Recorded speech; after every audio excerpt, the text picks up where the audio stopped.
नमस्कार, गायत्री यूट्यूब चॅनलमध्ये तुमचं स्वागत करीत आहे। आज आपण बनवणार आहे कोथिंबीर वडी। चला बघूया।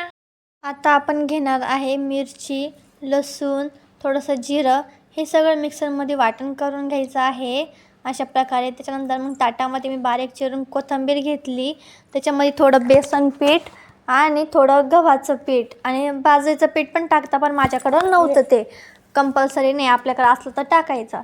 त्याच्यामध्ये मस्त मग तो आपण जो मिरचीचं वाटण केलेलं आहे ते मिरचीचं वाटण टाकायचं। त्याचबरोबर थोडीशी हळद, चवीनुसार मीठ, हळद पण मी नाही टाकली वाटतं, पण आपल्या म्हणजे टाकायची टाकू शकता तुम्ही। त्याच्यानंतर मग मस्त पाणी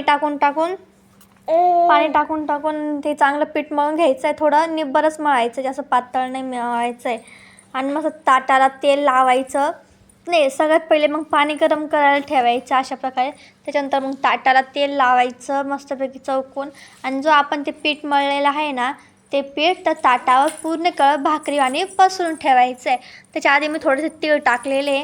अशा प्रकारे सगळं पद्धतीने ते आपण जे पीठ केलेलं आहे कोथिंबीर वड्याचं ते सगळं अशा प्रकारे पसरून टाकायचं, थोडं पातळ करायचं आहे ताटामध्ये। त्याच्यामुळे वरून पण तीळ टाकायचे, मला खूप तीळ आवडतं त्याच्यामुळे मी सगळेच तीळ टाकून दिले होते।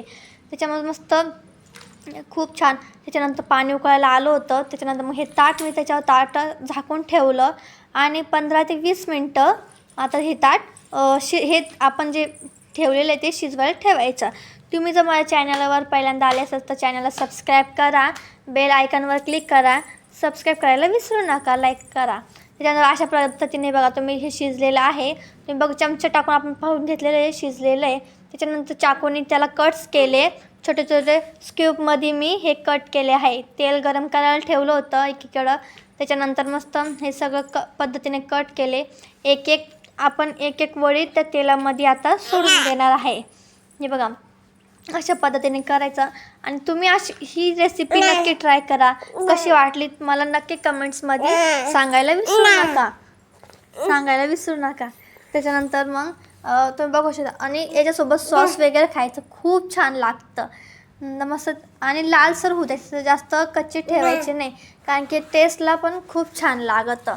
तुम्ही ही रेसिपी नक्की ट्राय करा आणि मला कमेंटमध्ये नक्की सांगा कशी झाली आहे म्हणून। तुम्ही बघू शकता अशा पद्धतीने करायचं आहे। तळायला जास्त वेळ लागतो, त्याच्यामुळं मग थोडं हळूहळू तळायचं। ही रेसिपी कशी झाली नक्की मला सांगायला विसरू नका। अशा पद्धतीने आपण करायचं आहे, खूप छान लागतं। बाय।